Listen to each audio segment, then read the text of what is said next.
तो स्वागत है आप सभी का फिर से एक नए वीडियो में। इस वीडियो में हम बात करने वाले हैं एक स्टॉक के बारे में, लेकिन उससे पहले ये आपको मतलब एक क्लियर कट डिस्क्लेमर मैं दे देता हूँ कि ये वीडियो किसी भी तरह का रिकमेंडेशन नहीं रहेगा। ये वीडियो में हम जो कुछ भी बात करेंगे ये सिर्फ रिसर्च एंड एजुकेशनल पर्पज के लिए रहेगा। एंड अगर आपको कुछ भी करना है तो अपने फाइनेंशियल एडवाइजर से राय ले ले, खुद से सारी चीजें स्टडी करें, ट्राई करें एंड बाकी सारी चीजें। अगर आप कुछ भी करते हो तो उसके लिए हम रिस्पॉन्सिबल नहीं रहेंगे। आपको ये सारी चीजें खुद के डिसीजन खुद लेने हैं। तो करते हैं वीडियो की स्टार्ट। आप ये शुरुआत जो कुछ कहना चाह सकते हो तो आप यहाँ पे देख सकते हो वंडर इलेक्ट्रिकल्स के बारे में आज हम चर्चा करने वाले हैं। यहाँ पर स्टॉक को आज लगा है पर सर्किट 20% का। एंड ये आप यहाँ पे देख सकते हो 19.99% यानी कि अप्रोक्सीमेटली 20% स्टॉक आज अप था। 73 पॉइंट से स्टॉक आज अप था। तो आप यहाँ पे देख सकते हो कि कल की जो क्लोजिंग है, ये जो चार्ट है ये 5 मिनट टाइम फ्रेम के ऊपर का चार्ट है।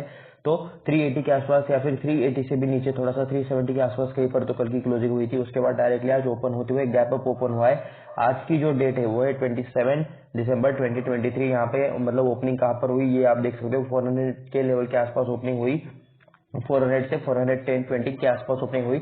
एंड यहाँ से कंटिन्यूसली स्टॉक मतलब एक तो गैप अप ओपन हुआ, उसके बाद में मतलब कंटिन्यूसली ऊपर चला गया स्टॉक। एंड यहाँ पे आप देख सकते हो अपर सर्किट लगने के बाद यहाँ पे दिन भर ये अपर सर्किट में ही स्टॉक आपको देखने को मिल रहा है 442 के आसपास। तो कह सकते हो कि गैप अप प्लस यहाँ पे दिन भर में मतलब पहले ओके 5 मिनट का टाइम फ्रेम है तो आप यहाँ पे कैलकुलेट भी कर सकते हो। ये हाफ आवर में यहाँ पे आपको स्टॉक में अपर सर्किट देखने को मिल रहा होगा। जैसे मतलब स्टॉक ओपन हुआ, मार्केट ओपन हुआ, उसके अंदर के हाफ आवर में यहाँ पे अपर सर्किट लग चुका था सुबह ही। तो 20% की तेजी आपको स्टॉक में देखने को मिल रही है। बाय द वे बाकी मतलब आज यहाँ पे वॉल्यूम्स भी आपको अच्छा खासा ज्यादा देखने को मिल रहा होगा, लेकिन बाकी टाइम पर किस टाइप का वॉल्यूम आता है ये भी आप यहाँ पे जरा चेक कर लो। ये मतलब बिल्कुल भी अच्छा वॉल्यूम नहीं है मेरे हिसाब से, तो ये अच्छा वॉल्यूम नहीं है। अगर आपको क्या लगता है, कुछ लगता है इसके बारे में तो नीचे कमेंट करके जरूर बताना। वॉल्यूम सच मतलब यहाँ पे कंटिन्यूस वॉल्यूम नहीं रहते स्टॉक में, ये यहाँ पर हमें ये देखने से हमें पता चला है। ये जो मतलब देख सकते हो आप मतलब दिन में ही यहाँ पे मतलब ये जंप कर रहे हैं, कैंडल्स जंप कर रहे हैं। ऐसे कैंडल्स ऐसे नहीं है, कैंडल्स ऐसे है, ठीक है।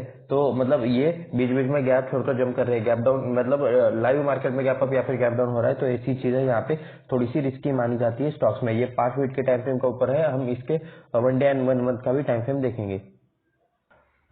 तो अभी हम आ चुके हैं 1 डे टाइम फ्रेम के चार्ट पर। एंड यहाँ पे मतलब कंपैरेटिवली चीजें थोड़ी सी अच्छी दिख रही है। लेकिन वैसे मतलब आप यहाँ पे देख सकते हो कि वॉल्यूम यहाँ पे मतलब इसी तरह से बहुत छोटा छोटा रहता है। एक दिन के टाइम फ्रेम पर यहाँ पे आप देख सकते हो ये आपको बड़ी कैंडल देखने को मिल जाएंगी। ये गैप अप के साथ यहाँ पे ये भी मतलब गैप अप प्लस कैंडल, ठीक है। इस हिसाब से आपको ये बड़ी कैंडल देखने को मिल जाएगी। ये यहाँ पे देख सकते हो लास्ट के मतलब कह सकते हो कि मतलब एक दिन पहले भी यहाँ पे मतलब अच्छी खासी तेजी देखने को मिली थी। तो मतलब वॉल्यूम जो है, ठीक है, यहाँ पे उसी लेवल में इसी टाइप के इसमें मतलब छोटे छोटे लेवल्स पे देखने को मिल जाता है। एंड यहाँ पे लास्ट के मतलब 3 टाइम अभी चार्ट पर हम जितना देख सकते हैं, ठीक है, लास्ट के 3 टाइम हमें यहाँ पे अच्छा खासा वॉल्यूम देखने को मिल जाएगा, जो कि ये आपको देखने को मिल रहा है। कल भी इसमें अच्छा खासा वॉल्यूम आया था। कल मतलब 5 मिनट के टाइम फ्रेम पर हम जो मतलब देख रहे थे वो गैप अप होने के बाद वाली चीजें थी शायद।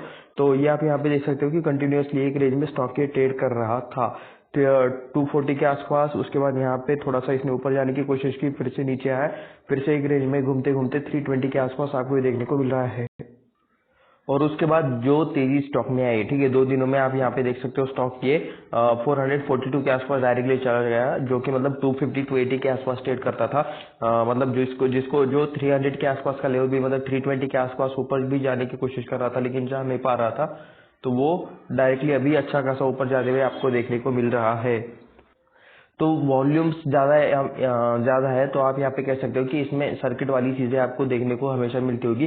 शायद ये स्मॉल कैप टाइप का स्टॉक रहेगा, क्योंकि यहाँ पे अगर सर्किट लग रहा है 20% का तो वो 100% स्मॉल कैप के ही कैटेगरी से रहता है।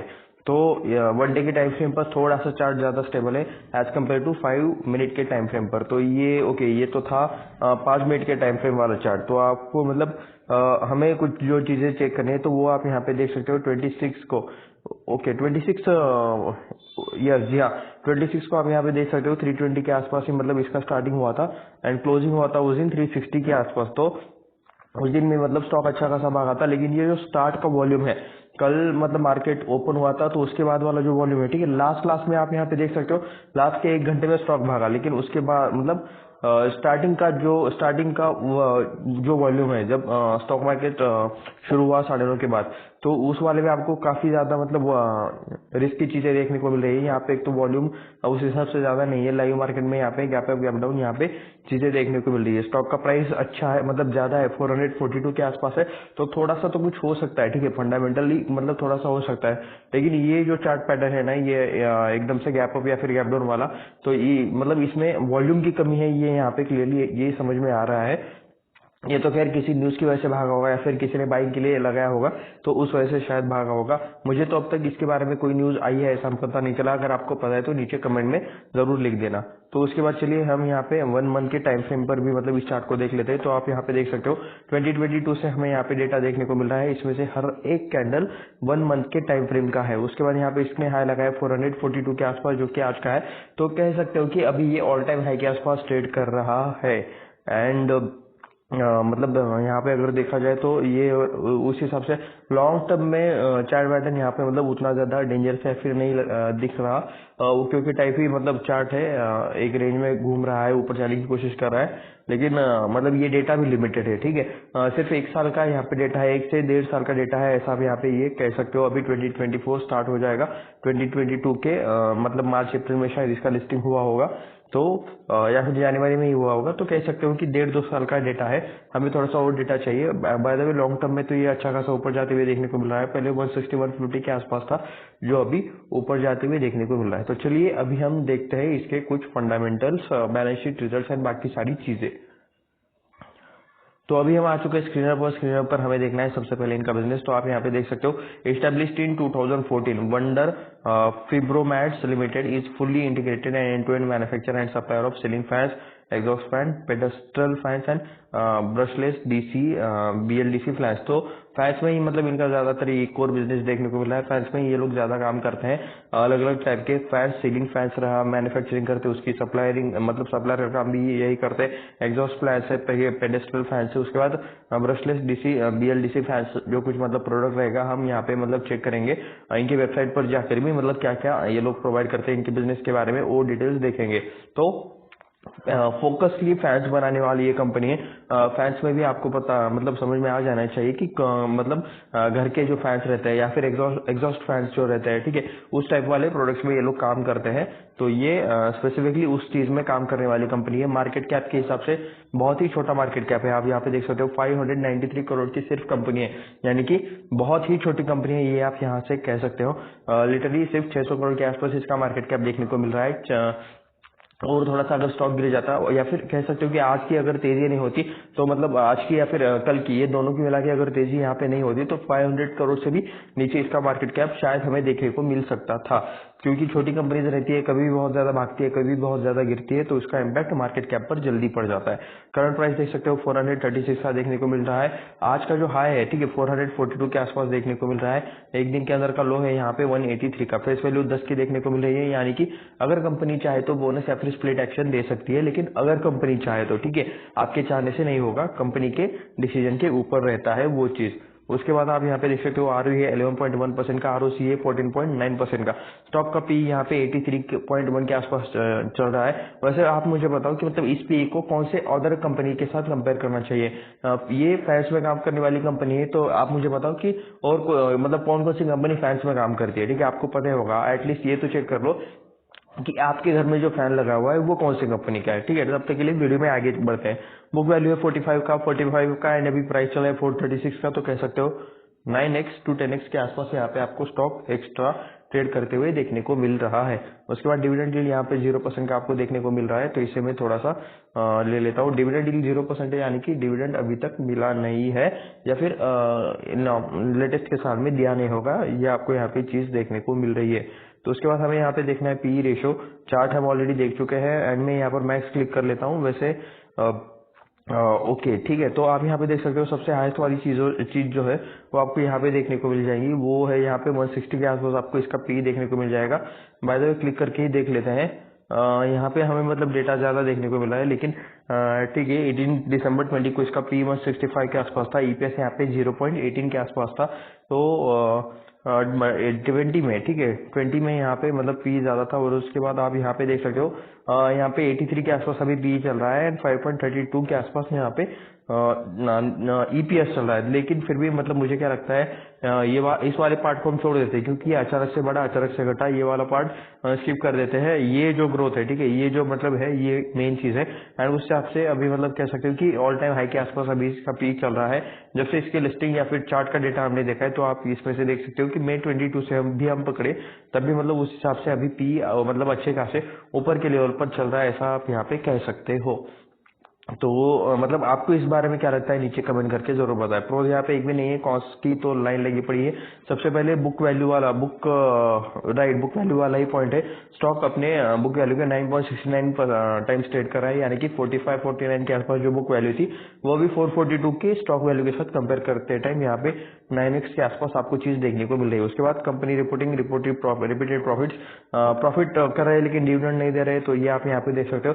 वैसे डिविडेंड ना देना बुरी बात नहीं रहती, लेकिन मतलब कंपनी उस पैसे का अच्छा इस्तेमाल करना चाहिए कंपनी के लिए।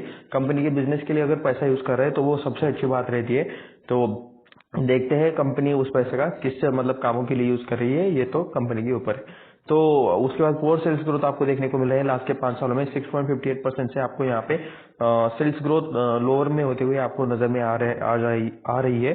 सॉरी, मैं थोड़ा सा यहाँ पे मतलब सर्दी की वजह से थोड़ा सा इरिटेट हो रहा हूँ, लेकिन मैं आपको कोशिश कर रहा हूँ कि अच्छे से प्रॉपर डिलीवर कर सकूँ।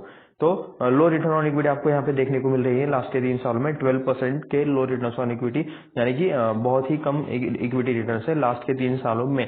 मतलब 3 सालों में, लास्ट के 3 सालों में पूरा मार्केट बुल रन की वजह से भाग रहा था 2020 के बाद, लेकिन ये स्टॉक मतलब उतना ज्यादा नहीं भागा है, ऐसा शायद इन्हें मतलब लग रहा है। ये जो पॉइंट्स थे ये ऑटो जनरेटेड थे, मशीन जनरेटेड थे।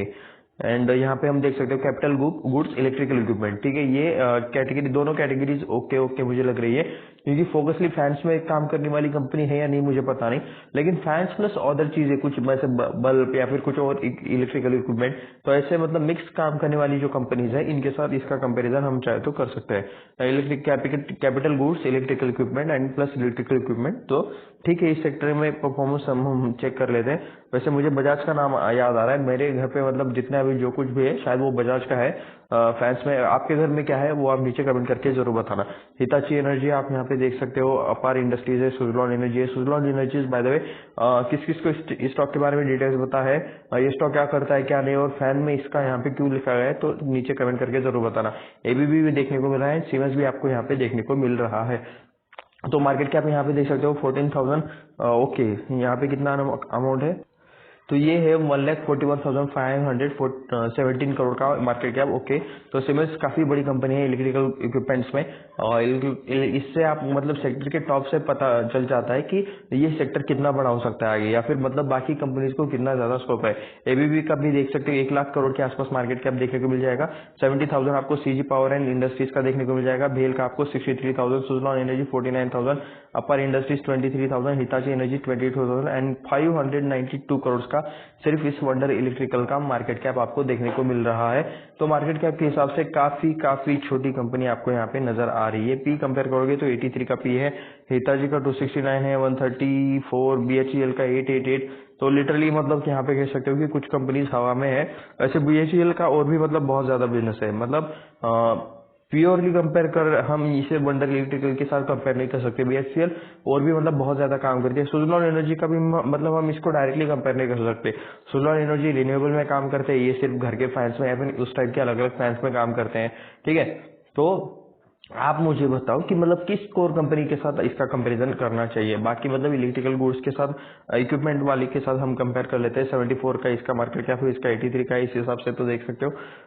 तो इस मतलब मुझे क्या लगता है कि ये यहाँ पे प्रॉपरली मतलब इसका कंपेयर करने के लिए यहाँ पे तो हमें कंपनी नहीं मिल रही है, लेकिन फिर भी इसके पी के हिसाब से कंपेयर करोगे तो लोअर साइड पर ही ज्यादातर देखने को मिल रहा है।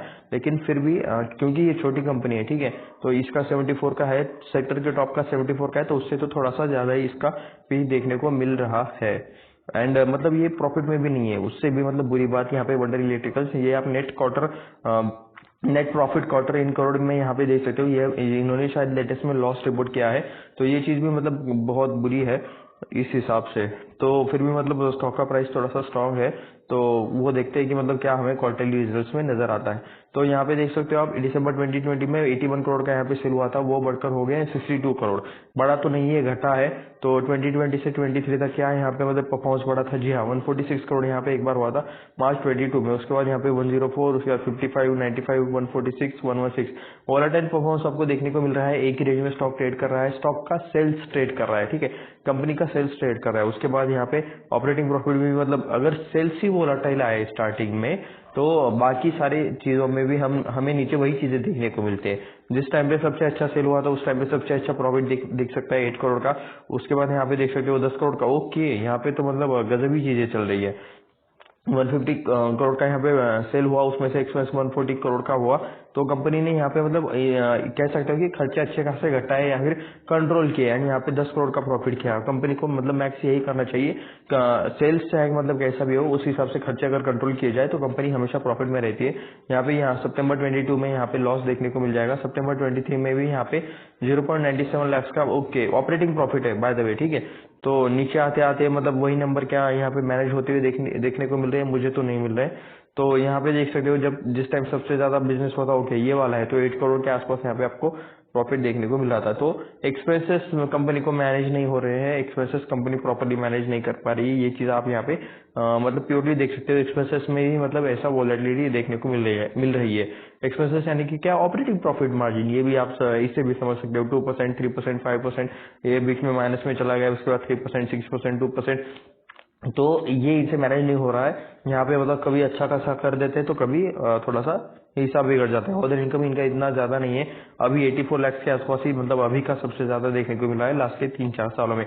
इंटरेस्ट में देख सकते हो थोड़ा सा अमाउंट इनका जा रहा है। तो एक मतलब एनालिसिस के लिए मैं आपको बता देता हूँ, ये है इनकम। इनकम से करते हैं एक्सपेंसेस माइनस। 62 करोड़ में से 61 करोड़ माइनस करेंगे, जो कुछ ये अमाउंट आगे का लिखा हुआ है। तो 97 लाख का यहाँ पे आपको प्रॉफिट देखने को मिल रहा होगा। उसके बाद ओके ये ऑपरेटिंग प्रॉफिट है।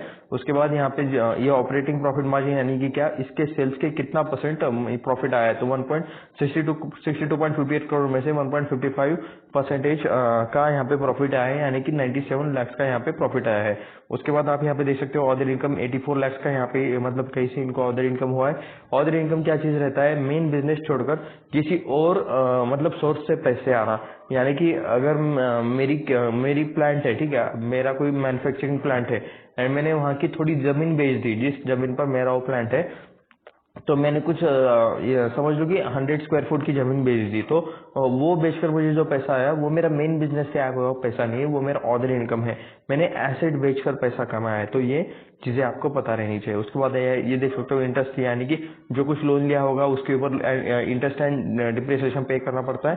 तो ये चीजें माइनस होगी, ये अदर इनकम प्लस हो जाएगा 0.97 करोड़ में से, ठीक है। तो ओवरऑल कितना बचता है यहाँ पे, ओवरऑल आ चुके हैं यहाँ पे लॉस में -18 लाख के, यानी कि 18 लाख का लॉस है। उसके बाद यहाँ पे टैक्स देना पड़ता है, तो टैक्स में कुछ एडजस्टमेंट ऐसा आपको चीजें यहाँ पे देखने को मिल रही है। तो जो लॉस आया है, जो नेट लॉस आया है वो है 10 लाख का नेट लॉस। तो नेट प्रॉफिट पर हम डायरेक्टली देख सकते हैं 69 लाख 7 करोड़। उसके बाद 8 लाख लॉस हुआ यहाँ पे, 20 लाख का प्रॉफिट, 2.81 करोड़ का प्रॉफिट, 4 करोड़ 1.49 करोड़, यहाँ पे 1.79 करोड़ का यहाँ पे लॉस, 1 करोड़ 5.46 करोड़, 0.73 करोड़ यानी कि 73 लाख। एंड अभी कंपनी ने लॉस रिपोर्ट किया है सितंबर 2023 में, अभी के लेटेस्ट वाले क्वार्टर में कंपनी ने लॉस रिपोर्ट किया है। तो क्वार्टर वाइज जो परफॉर्मेंस है वो तो काफी वोलाटाइल है, बिल्कुल भी मुझे अच्छा नहीं लग रहा। अभी आपको कैसा लग रहा है, ये आपका डिसीजन होना चाहिए। आप मुझे कमेंट करके बताओ कि मतलब क्या मुझसे कोई पॉइंट छूट रहा है, या फिर आपको इस स्टॉक पर क्या लगता है, ऐसे परफॉर्मेंस पर क्या लगता है। सेल्स देख सकते हो यहाँ पे, तो मतलब 2014 तक कोई भी सेल्स नहीं है, यहाँ पे देखना ही मतलब वेस्ट है। 2015 में 72 करोड़, 137 करोड़, 166 करोड़, 293 करोड़, उसके बाद 300 की रेंज एंड यहाँ पे देख सकते हो 402 करोड़ का सेल्स आपको यहाँ पे देखने को मिल रहा है। सेल्स में से एक्सपेंसेस एंड ओके ये बाकी सारी चीजें तो हमें पता है, ठीक है। यहाँ पे ऑपरेटिंग प्रॉफिट मार्जिन मुझे थोड़ा सा स्टेबल नजर आ रहा है, 4%, एक बार ही 3% हुआ।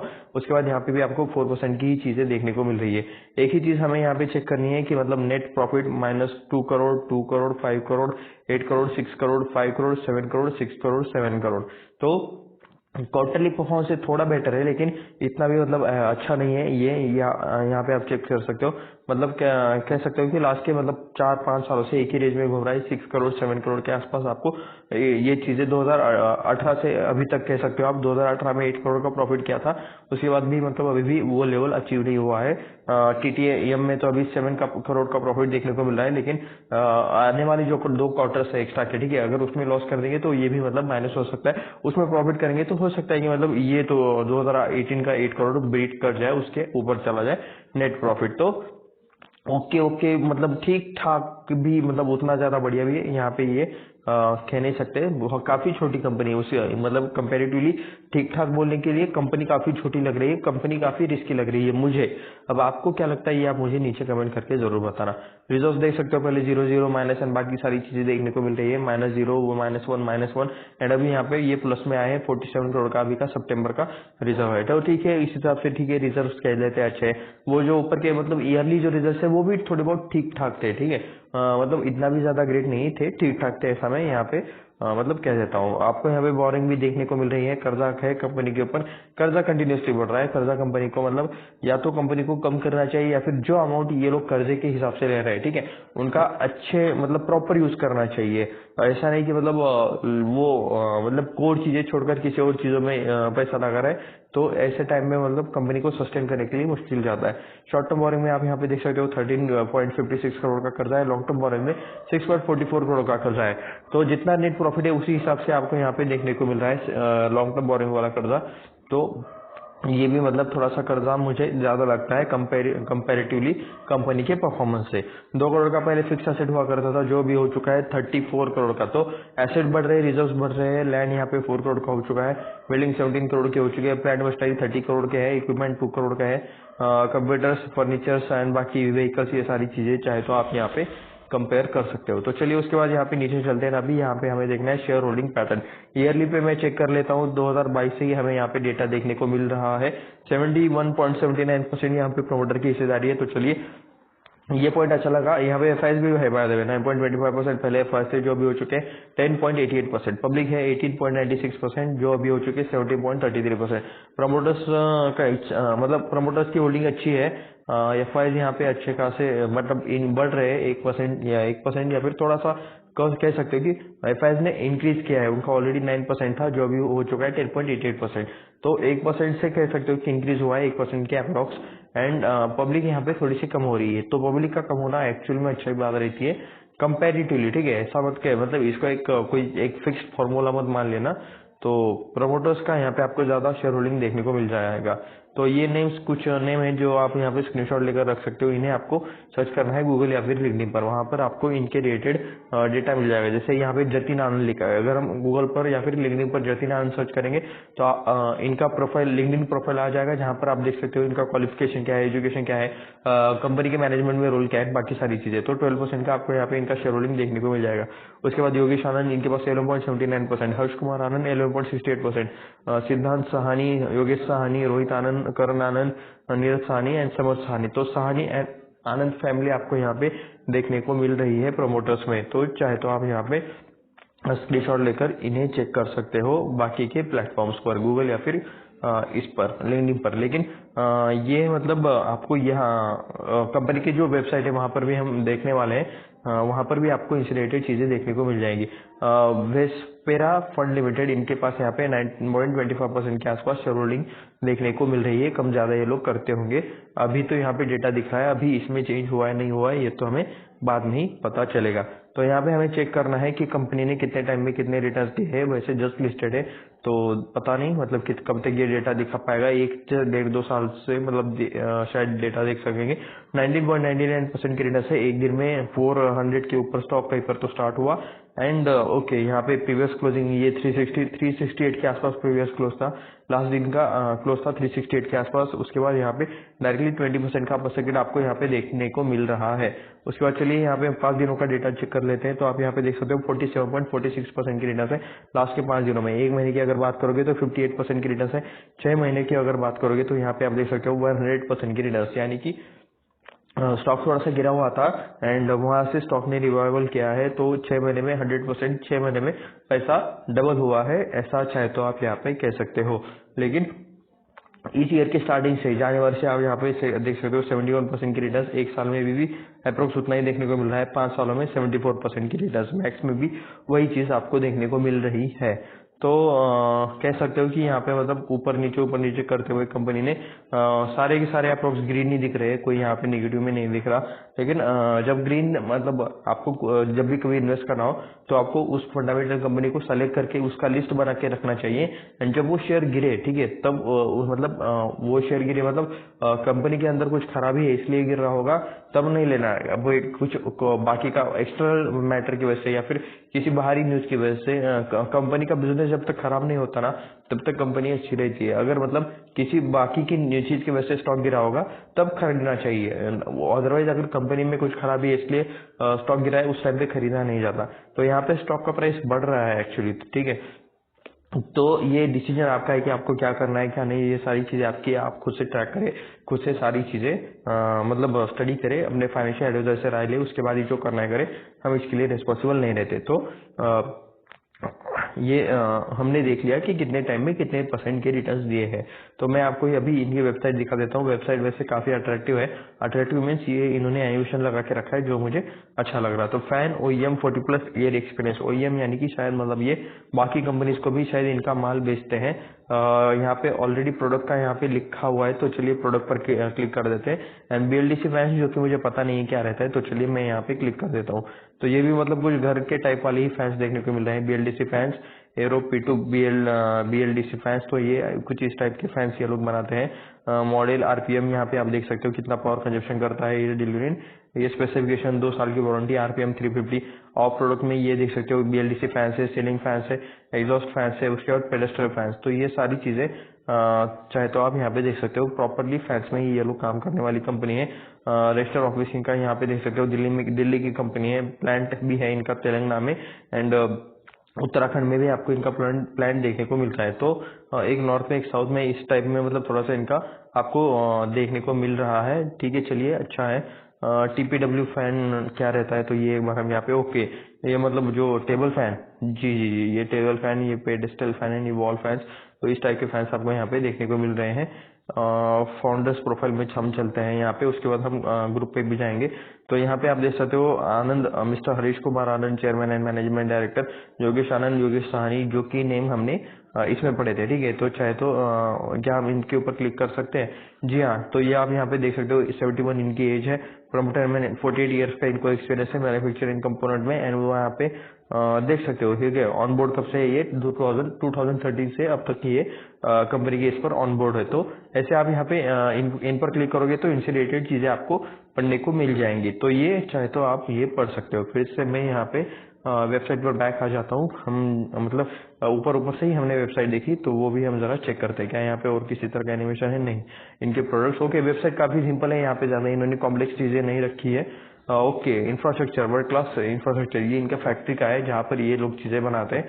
तो देख सकते हो कि मतलब फैक्ट्री के इन्होंने इमेजेस डाले, तो ये अच्छी बात है। ठीक है, मतलब बहुत सारे वेबसाइट में यहाँ पे मतलब चीजें दिखाई नहीं जाती, पता नहीं मतलब ऊपर की बातें लिखी हुई होती है, कुछ और ही मतलब चीजें वेबसाइट पर देखने को मिल जाती है। आवर विजन, आवर मिशन, ऐसा कुछ भी लिख देते हैं। ठीक है, मतलब वो होना चाहिए, लेकिन प्रॉपर बिजनेस के बारे में भी मतलब एग्जैक्ट चीजों के बारे में भी बताना चाहिए। तो ठीक है, वेबसाइट ओके, इनके सर्टिफिकेट्स भी आपको यहाँ पे देखने को मिल जाएंगे OCI की तरफ से कुछ। ठीक है, अच्छी बात है। तो वेबसाइट मतलब काफी सिंपल है, मतलब सारे इस एनालिसिस में अगर मुझे कुछ पसंद आया तो वेबसाइट, जिस किसी ने को भी मतलब इन्होंने वेबसाइट का कांटेक्ट दिया होगा या फिर जिस किसी ने भी बनाया होगा, तो समझने के लिए आसान है। ठीक है, ऐसा इसका मतलब ये नहीं कि स्टॉक फंडामेंटली स्ट्रांग हो गया एक वेबसाइट अच्छी होने से। मैं ये कह रहा हूँ कि इन्होंने जो वेबसाइट बनानी है वो समझने के लिए आसान है, एज ए इन्वेस्टर या फिर किसी के कस्टमर के लिए भी। ठीक है, तो ये था एक वंडर इलेक्ट्रिकल से रिलेटेड एक शेयर का एनालिसिस। ये किसी भी तरह का बाय सेल का रिकमेंडेशन नहीं है, ये वीडियो सिर्फ रिसर्च एंड एजुकेशनल पर्पज के लिए है।